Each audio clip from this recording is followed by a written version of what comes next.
સ્વામિનારાયણ સાક્ષાત્ અક્ષર પુરુષોત્તમ સર્વેભ્ય પરમં શાંતિં આનંદં સુખમર્પયેત. શ્રી સ્વામિનારાયણ ભગવાનની જય. શ્રી અક્ષર પુરુષોત્તમ મહારાજની જય.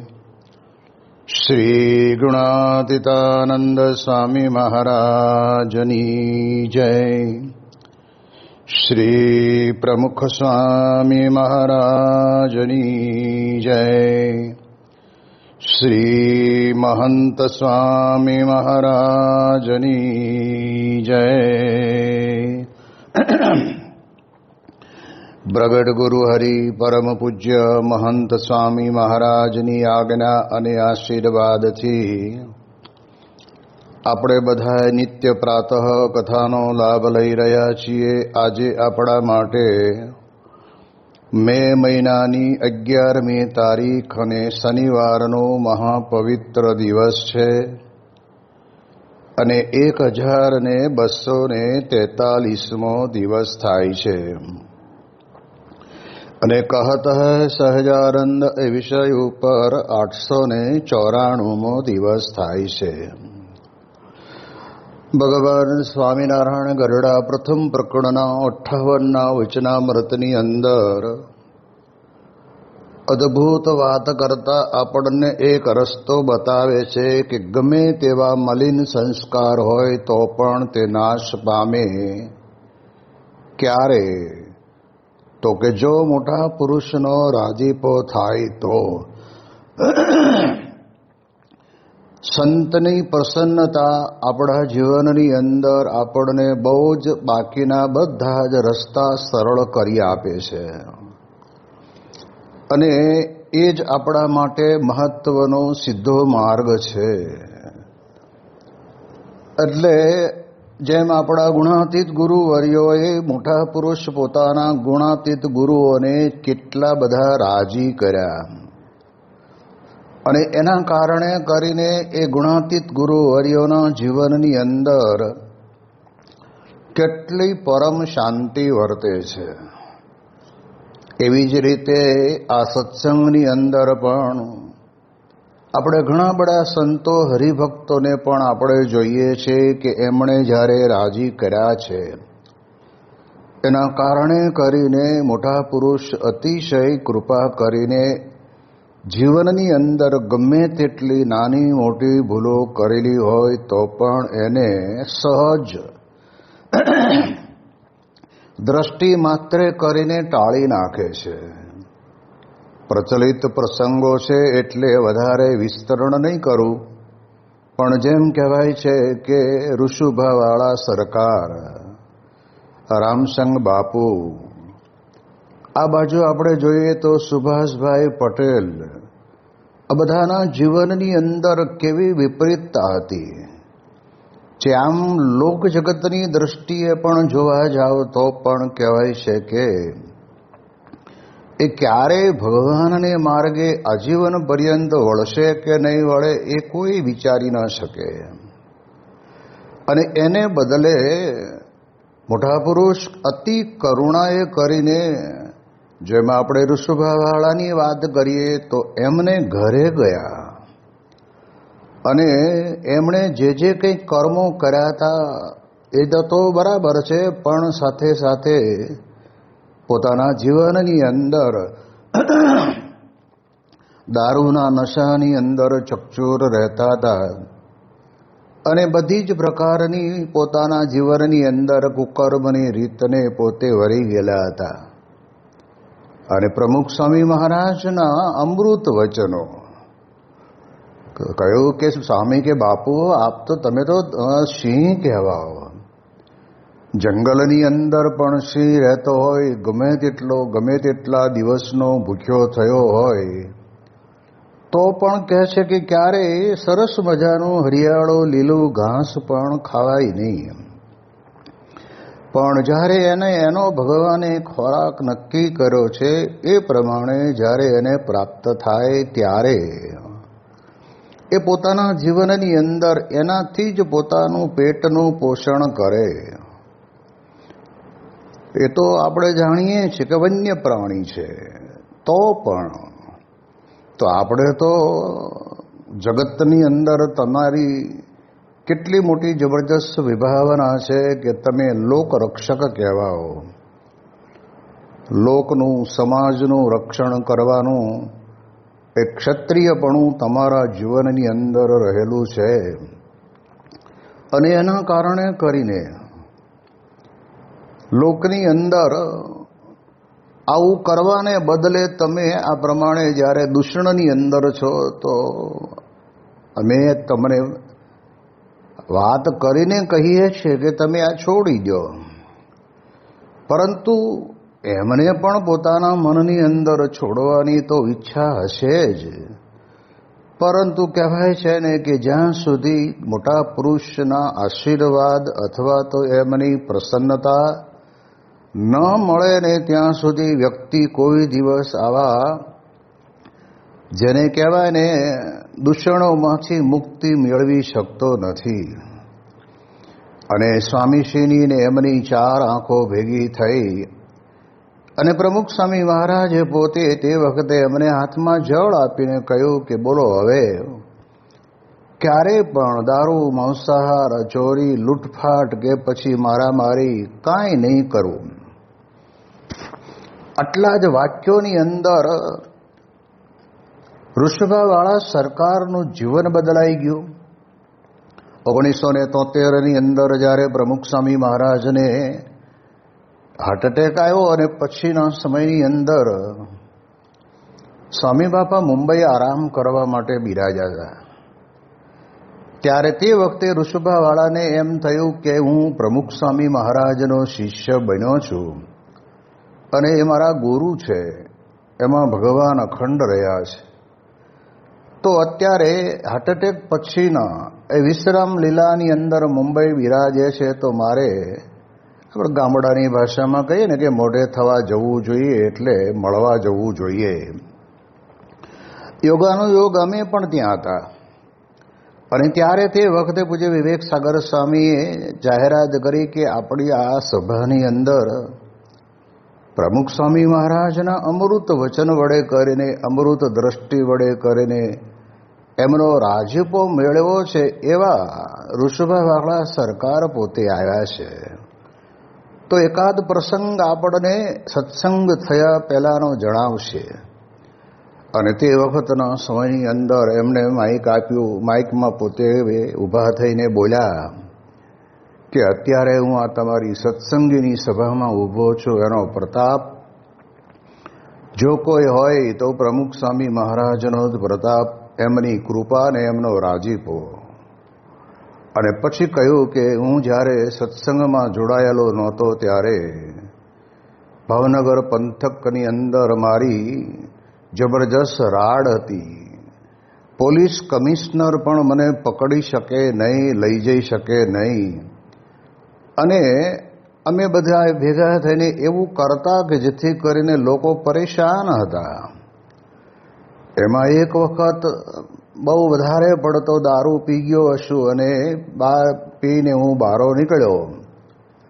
અને ત્યારે તે વખતે ત્યાં આગળ પાનના ગલ્લે 4-5 છોકરાઓ ઊભા હતા. એને મેં જોયા. રસ્તામાં વાસ્તવિક તો એક સાયકલનું ટાયર આડું અવળું વાંકું ચૂકું પડેલું હતું. એટલે પેલા છોકરાઓને બોલાયા, અહીંયા આવો. અને ગામ આખું ધ્રુજે એમની આ એક વાતથી. એટલે છોકરાઓ ધ્રુજતા ધ્રુજતા આવ્યા તો ખરા કે આ નાગ દેવતાને કોણે આપણા ગામમાં માર્યા. ઓલા બધા કે બાપુ અમને ખબર નથી કોણે માર્યા. કાંઈ વાંધો નહીં, ચાલો આપણે એક કામ કરો, એને ઉપાડો એક જેને કહેવાય લાકડીના ઓલા ઉપર, અને શેત્રુંજી નદીને કાંઠે લઈ જઈએ.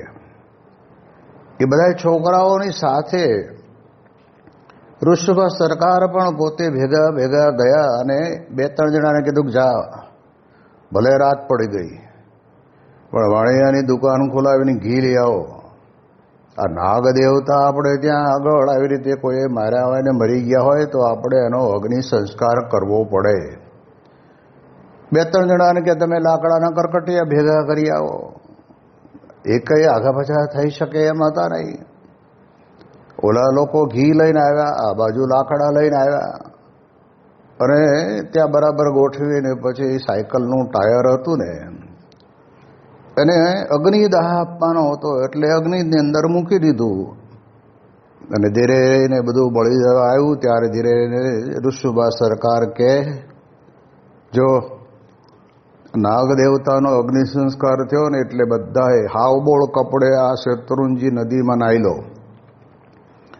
અને તે વખતે નદીમાં પાણી હશે અને શિયાળાનો સમય પાછો, અને આ છોકરાઓ તો બધા જીન્સના પેન્ટ પહેરેલા હોય અને એમનામ પડે, અને પડવું પડે, ન પડે તો પછી આવી બને. એટલે બધાએ નાયા અને એમના ભીને કપડે ઘરે ગયા. કોઈ એક વ્યક્તિ પણ હિંમત કરીને બોલી ન શક્યો કે બાપુ આ નાગ દેવતા નથી, આ સાયકલનું ટાયર છે.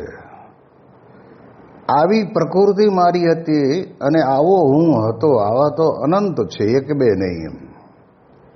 ઘણા બધા પ્રસંગો છે કે જેની અંદરથી પ્રમુખ સ્વામી મહારાજ જેવા સત્પુરુષની દ્રષ્ટિ, એટલે કહે છે ને કે ગમે તેવા મલિન સંસ્કાર હોય ને તો પણ કહેવાય છે કે ટળી જતા વાર લાગતી નથી. અને તે વખતે પછી પ્રમુખ સ્વામી મહારાજે મને કંઠી પહેરાવી, સત્સંગી કર્યો, પૂજાપાઠ આપી. તળાજા મંદિરની અંદર સવાર સાંજ 2 ટાઈમ દર્શન કર્યા વગર જવાનું જ નહીં ક્યાંય. વચનામૃત સ્વામીની વાતો વાંચવાની, નિયમ ચેષ્ટા બોલવાની, પૂનમે સારંગપુર દર્શન કરવા જવાનું. એ બધું જ સદ્ગુણોનો જબરજસ્ત અખૂટ ભંડાર એમને પ્રાપ્ત થયો. એનું મૂળ કારણ મલિન સંસ્કાર હોય તે પણ જો સત્પુરુષનો રાજીપો થાય. અને રાજીપો કેટલામાં? બાપાએ જે કંઈ વાત કરી એ વાતને એમણે સ્વીકારીને એટલામાં જ રાજીપો. સ્વીકારી એટલે બાપાને તો એમ જ હતું કે આ પંથકની અંદર લોકોને ઋષુભા સરકારની રાડ છે તો આપણે મટાડીએ અને મહારાજને પ્રાર્થના કરીએ. અને એના કારણે કરીને એમણે આ બધું છોડી દીધું. અને કેવો સત્સંગ થયો! તો બીજો એક પ્રસંગ પણ એમણે કીધેલો કે ત્યાં આગળ નગરપાલિકાની અંદર મારું જીવન જોઈને લોકોએ મને નગરપાલિકાના પ્રમુખ તરીકેની ચૂંટણીમાં મને સર્વાનુમતે પ્રમુખ બનાવ્યો. અને જ્યારે નગરપાલિકાની અંદર હું ઓફિસમાં બેઠો હોઉં ત્યારે નાના મોટા ટેન્ડર બહાર પાડવાના હોય એટલે પાડ્યા હોય ત્યારે કેટલાક લોકો પોતે એ ટેન્ડર પાસ થઈ જાય ને એટલા માટે દરેક વ્યક્તિ આવે. એમાં એક વ્યક્તિ એવી આવેલી કે બેગની અંદર સારી પ્રમાણની અંદર રકમ લઈને આવેલો. અને આવીને ધીરે ધીરે બાપુને કહે છે કે બાપુ આ નંબરનું મારું ટેન્ડર છે અને એને તમે પાસ કરી દો ને તો આ બેગ તમને આપી દો, આ બેગ તમારી. બેગમાં જે રકમ છે એટલી તમને હું આપતો જઉં છું ને મૂકતો જઉં છું. અને ત્યારે તે વખતે જેના કપાળમાં તિલક ને ચાંદલો, ગળામાં સ્વામિનારાયણની કંઠી, અને એ વ્યક્તિ પછી તે વખતે ત્યાં આગળ આ પૈસાની બાબતમાં લોભાય? જેના ઉપર આવા સત્પુરુષની કરુણા થઈ હોય ને ક્યારેય લાંચ રૂશ્વતની અંદર તો લેવાય જ નહીં. અને એના કારણે કરીને ધીરે ધીરે કહ્યું કે ઉભો રે ભાઈ, તારું ટેન્ડર મને કાઢીને જોવા દે. નંબરનું ટેન્ડર કાઢ્યું અને એની હાજરીની અંદર ટેન્ડરના 1ના 2, 2ના 4, 4ના 8 ટુકડા કરીને કચરા પેટીમાં નાખી દીધું. જા જતો રે, હવે કોઈ દડો આવી રીતે આવતો નહીં. તને ખબર નથી હું સ્વામિનારાયણ ભગવાનનો સત્સંગી થયો છું ને પ્રમુખ સ્વામીનો શિષ્ય છું? ત્યારે આપણે ખ્યાલ કરીએ મોટા પુરુષ રાજી ન થાય ને ત્યાં સુધી આવા સદગુણો પણ આવતા નથી. આપણા જીવનની અંદર આપણને આવા સદગુણો પ્રાપ્ત થાય, મલિન વિચારો સંસ્કારો બધા નાશ થાય. એનું કારણ મોટા પુરુષ છે. દુનિયાને ક્યાં સમજાય છે? ગળમ કંઠી પહેરી લીધી અને સ્વામિનારાયણનું ભજન કરીએ, સારું છે, પણ હજુ તો અંતરની અંદર સ્વામી કે કેવું કેવું પડ્યું છે. મહારાજે લખ્યું 51 ભૂતના ટોળાનું. હવે આ બધાય આપણા અંતરની અંદર પડેલા હોય, અનંત જન્મની વાસના આપણામાં પડી હોય, એટલે ગુણાતીતાનંદ સ્વામી કહે છે ને કે વાસના કોઈ રીતે ટળે નહીં, પણ મોટા કહે તેમ કરે તો. એ વાતની આગળમાં સ્વામી પોતે કહે છે કે હીરો કોઈ રીતે તૂટે નહીં, પણ એને જો માકડનું લોહી અડાડવામાં આવે તો એકના બે ભાગ થઈ જાય. હવે આ અક્ષર બ્રહ્મ એ જમાનાની અંદર ક્યાંથી ગોતી લાવ્યા હશે? એમ વાસના કોઈ રીતે ટળેવી નથી. સાધન તો તમે જુઓ, પૂર્વના ઋષિ મુનિઓના કેટલા બધા હતા, પણ વાસના ટળી નહીં. પણ મોટા કહે તેમ કરે તો એની વાસના બળીને ભસ્મ થઈ જાય, એટલે મલિન સંસ્કાર માત્ર નાશ થઈ જાય. એટલે રાજીપો મોટા પુરુષનો લેવો. ગમે તે ક્રિયા આપણે કરતા હોઈએ સત્સંગની અંદર, તમે અમે, એટલે સંતો, હરિભક્તો, કિશોરો, જે કોઈ હોય, જે કંઈ સત્સંગ સંબંધી ક્રિયા કરીએ એની અંદર વિચાર આપણે એક જ રાખવાનો કે રાજીપાનો વિચાર. કેવી રીતે ભગવાન અને સંત રાજી થાય, એમને શું ગમે છે, એ આપણે આપણા જીવનની અંદર વિચારવું પડે. જેમ મહારાજના વખતની અંદર પરમહંસો હતા, તો પરમહંસોની અંદર વ્યાપકાનંદ સ્વામીએ પોતે તે વખતના સમયની અંદર ઘોડી બેઠી કરી, અને પછી જ્યારે ગરડે મહારાજની પાસે આવે છે ત્યારે મહારાજ કે આવો અમારા ભગવાન આવો. ત્યારે વ્યાપકાનંદ સ્વામી કહ્યું, મહારાજ આમ કેમ કહ્યું? અમે તો તમારા દાસ છીએ. સ્વામી કે ઘોડી મરી ગઈ એ પણ ભગવાનની ઈચ્છાથી મરી હતી, અને આપણને કોઈ એવી જવાબદારી સોંપી નથી કે આવી રીતે મરેલા જીવને જીવતા કરવા. તો તમે તો જે ભગવાન કામ ન કરે એ કામ તમે કર્યું, એટલે ભગવાનથી મોટા થયા ને. પરંતુ ભગવાન સ્વામિનારાયણને આશ્ચર્ય હતા, એટલે અમને અંતરદ્રષ્ટિ થઈ કે મહારાજ ખરેખર મારી ભૂલ થઈ ગઈ. અને મોટા પુરુષ આપણની ઉપર આવું કંઈક કરીએ ને ત્યારે કુરાજી થાય. એટલે રાજીપો લેવો ને એ જ મહત્વની બાબત છે. કુરાજીપાની અંદર તો સ્વામી કહે છે કે આપણું ધનોત પનોત નીકળી જાય અને કોઈ રીતે આપણે કાંઈ કરી શકીએ નહીં. એટલે એટલા માટે મહારાજ કહે છે કે મોટા પુરુષ રાજી થાય તો રાંક હોય તો રાજા થાય, ભૂંડા પ્રારબ્ધ હોય તો રૂડા થાય. હવે મજાની વાત કરે છે મહારાજ કહે છે કે એને માથે ગમે તેવું વિઘ્ન આવનારું હોય તે નાશ થઈ જાય. ગમે તેવું વિઘ્ન એટલે સંતો જ્યારે વિચરણની અંદર હતા અને તે વખતના સમયની અંદર કંઈક સ્ટીમર યાત્રા કે એવું નાનું એવું કંઈક પ્રોગ્રામ ગોઠવ્યો હશે, અને એની અંદર સંતો બેઠા હતા. એમાં સામે એક વ્યક્તિ બેઠેલા હતા, એ નવા સવા હશે, એટલે સંતોએ એને પૂછ્યું કે તમારું નામ શું અને કયું ગામ તમારું, અહીંયા શું કરો છો? એટલા પ્રશ્નની અંદર એણે કહ્યું કે સ્વામી, હું આમ તો હમણાં નવો સવો આવ્યો છું, મૂળ મારું ગામ રાજકોટ, અને કોટેચા મારી સરનેમ છે, અને અહીંયા આગળ હું આવ્યો છું, પણ મારી પૂર્વકથા બહુ વિચિત્ર છે. એટલે એણે કહ્યું કે શું છે?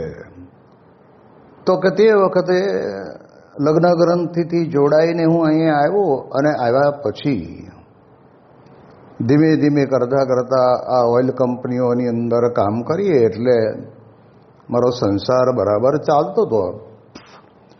એમાં એક વખત એવું બન્યું કે મને કોઈ જ્યોતિષનો ભેટો થયો, અને જ્યોતિષે એમ જ સહેજે સહેજે મારા મોઢા સામું જોઈને એને કહ્યું કે તમારું એક્સિડન્ટમાં આ તારીખે મૃત્યુ થવાનું છે. એટલે આપણને એમ થયું કે હવે આ લોકો તો કંઈ કે એમ થોડા કંઈ એક્સિડન્ટ થઈ જવાના છે, અને આ તો બધા રસ્તા કેટલા સારા. અને ત્યાંના કાયદા પ્રમાણે આપણે ગાડીઓ ચલાવતા હોય એટલે કોઈ વાંધો ન આવે, એટલે એમાં કંઈ બહુ રસ પડ્યો નહીં. એમાં વળી પાછું કંઈક ભારત આવવાનું થયું ને એમાં કોઈક ભૃગુ સંહિતાનો કોઈક જ્યોતિષ હશે ને એણે પણ આને જોઈને તરત જ કહ્યું, ઓલા ભાઈએ જે તારીખ આપી હતી એ જ તારીખ, અને સાથે સાથે એટલું પણ કીધું કે તમને એક્સિડન્ટ થશે ને એમાં તમારું મૃત્યુ થશે. આમ કહ્યું એટલે તો થોડુંક મનમાં ડગુમગું થવા માંડ્યું. એમ કરતાં પાછા પોતે ત્યાં આગળ બહેરીને આવે છે, દુબઈ આવે છે, ત્યારે તે વખતે ત્યાં આગળ વળી પાછો એક ત્રીજો કોક એવો જ્યોતિષ મળ્યો છે, એણે આ જ કીધું.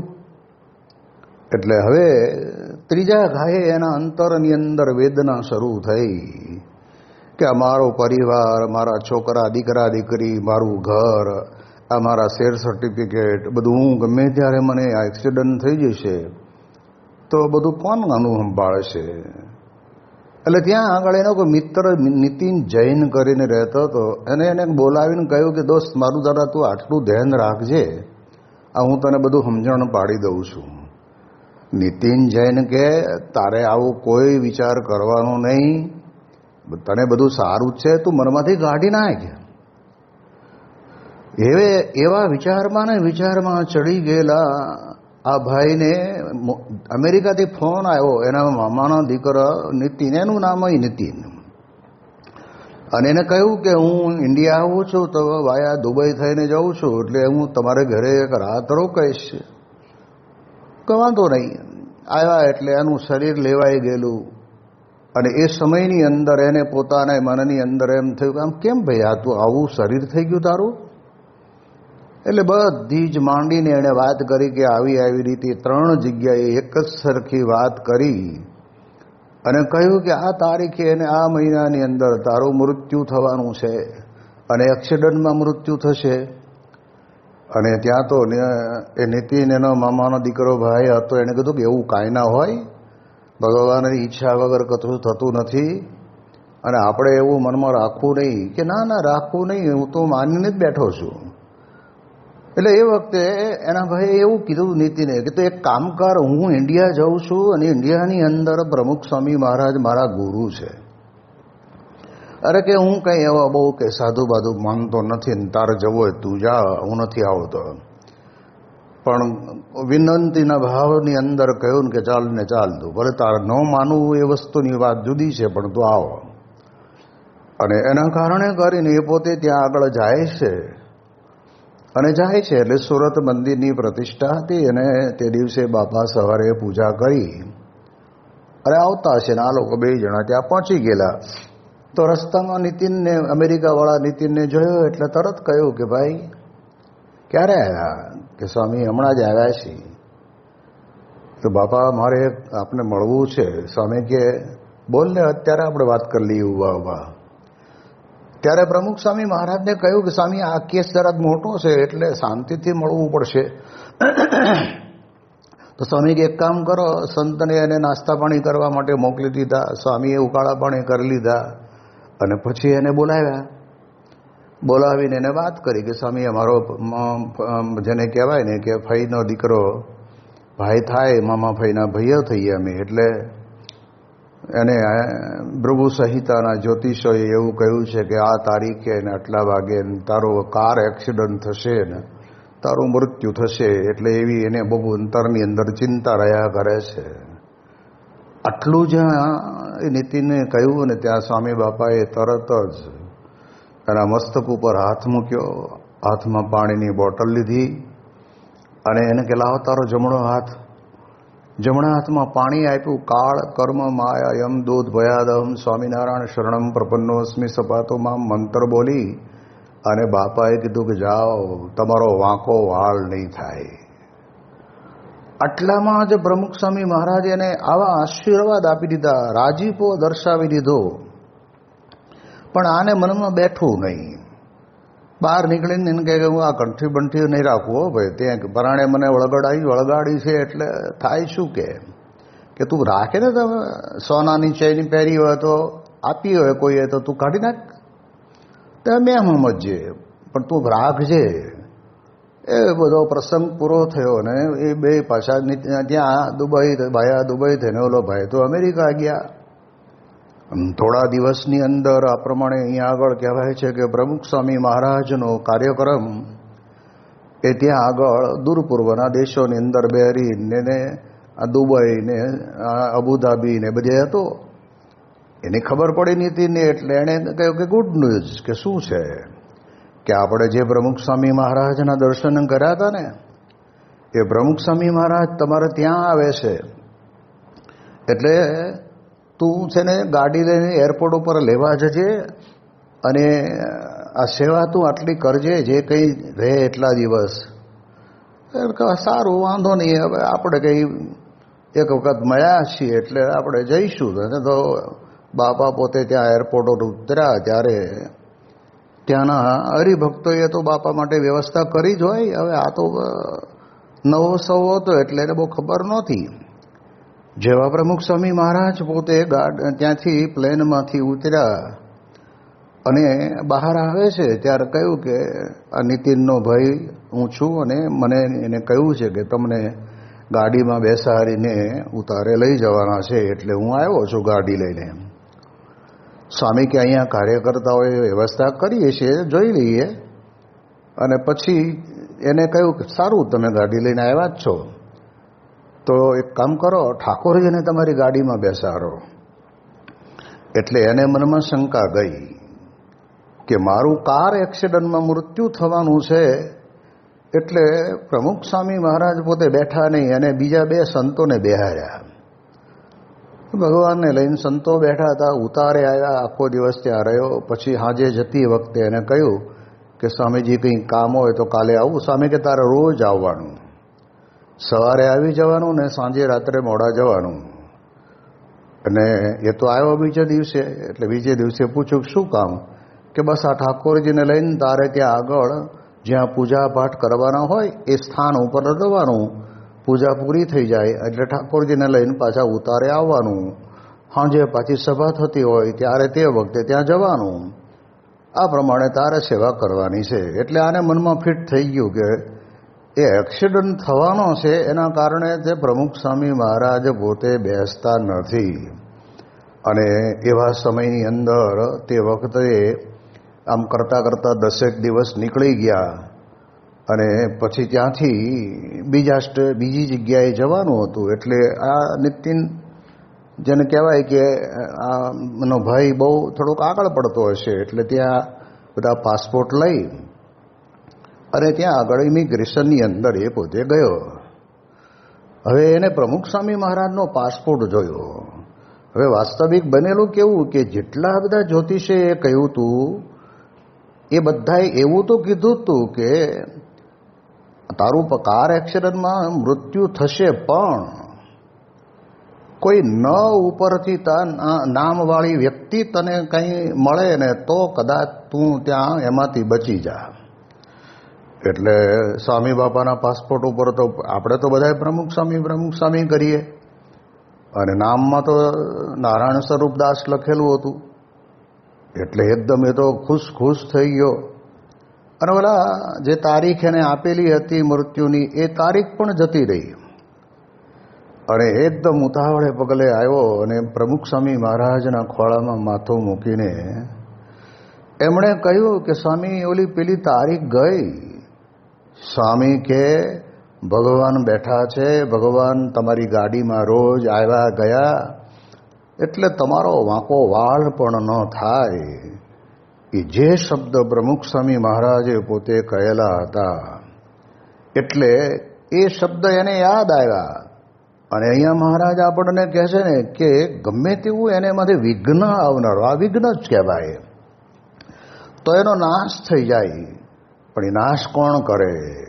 એક વાત બરાબર આ પ્રવચનમાળાની અંદર સમજી રાખવાની છે કે એવા મોટા પુરુષની પ્રસન્નતા મહત્વની છે.